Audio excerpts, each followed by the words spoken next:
you could never guess what it's about. I will merely begin by saying that the world is rather divided into two groups of people today. There is what might be called the go-go group, and then there's the come-come group.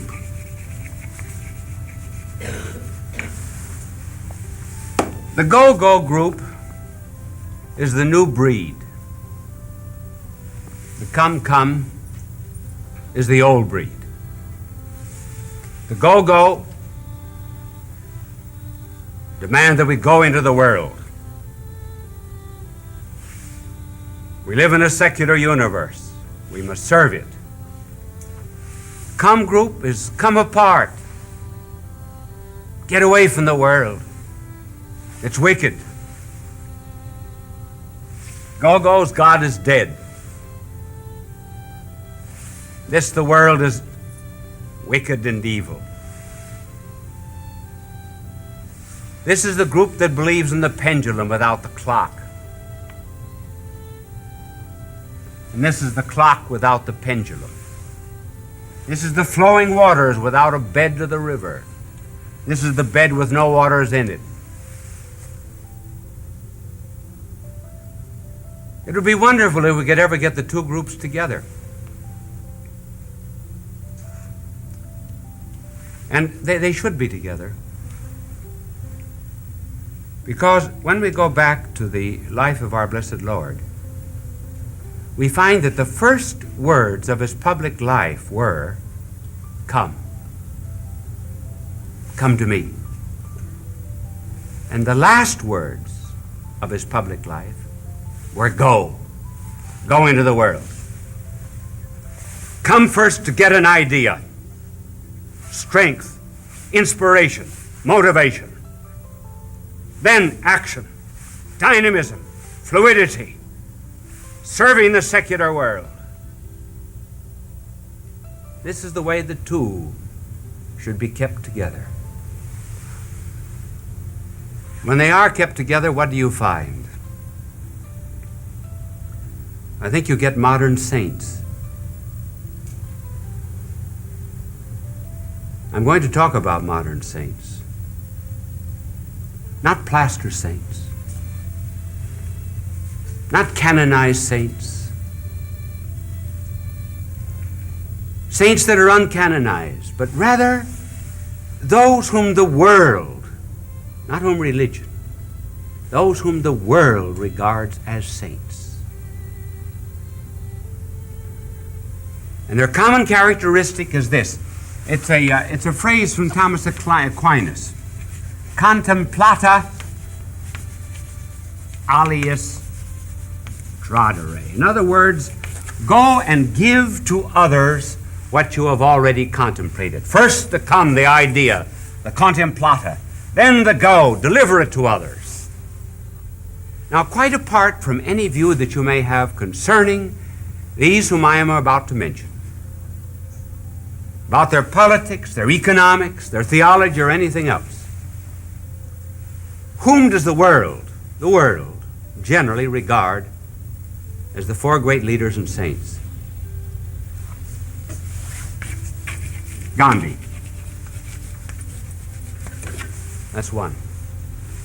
Two, President John F. Kennedy. Three,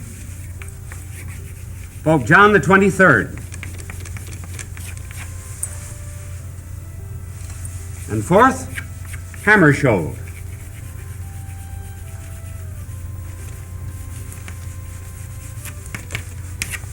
I'm just looking at the clock to see how much time I can give each saint. I've got 15 minutes.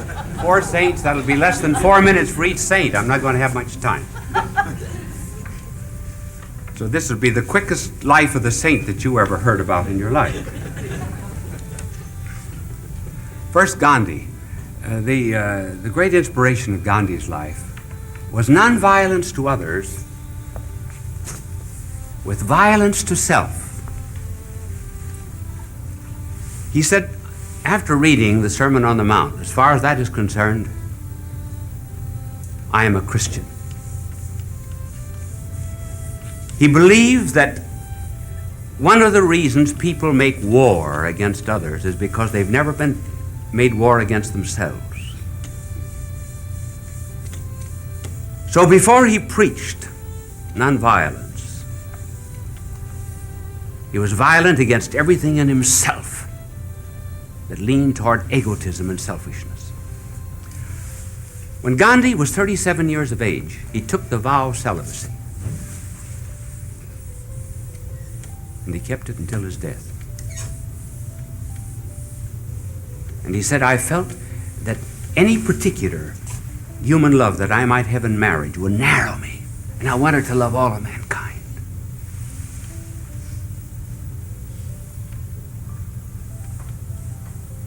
And then another form of violence, fasting.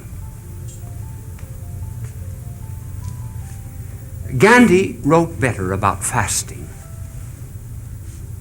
than I think any man in our contemporary world.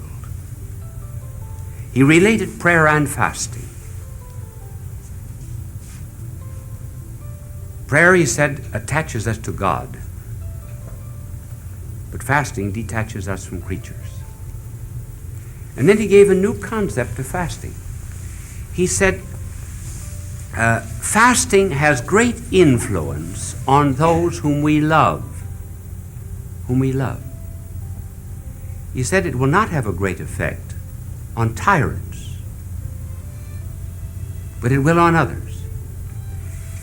He wanted, first of all, by his fasting, to share in the hunger and the misery of his own people. And the only way that he could do this was by feeling within himself the gnawing pangs of hunger. And after he had conquered himself, then he began preaching nonviolence to others. And for what reason? For the sake of freeing the untouchables. Those people of India that were ignored.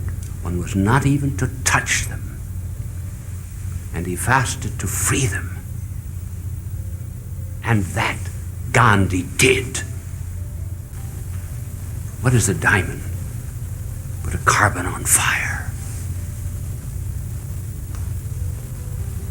And so he said he felt that by not using this power, it could be transmuted. As he put it in another way, on another occasion, he said there are various ways of getting with a great creative act, and one way, he said, is to not just the sexual act.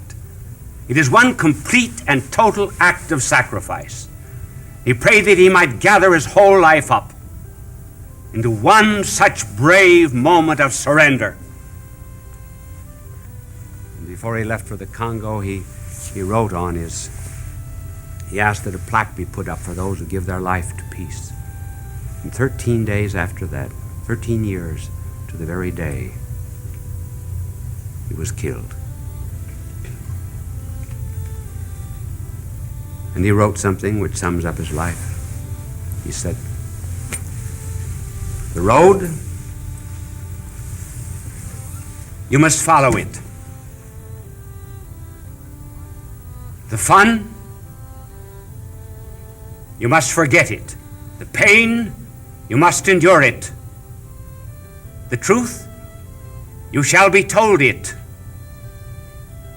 The end, you shall pursue it. These are our saints, the men who came first to God and then went. It does not require much time to make us a saint. It requires only much love.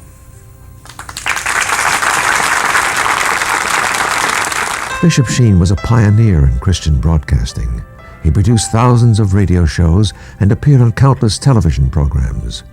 When he received television's Emmy Award, Bishop Sheen said, "Thank God for a good season." Did you notice that there was no interruption during this entire program? Do you know the only man that hates to be interrupted in the middle of a sentence is a prisoner? And it happens that this is a program in which there's no interruption of a sentence either. Thanks for listening. Pay attention, therefore, to our sponsors. Bye now, and God love you.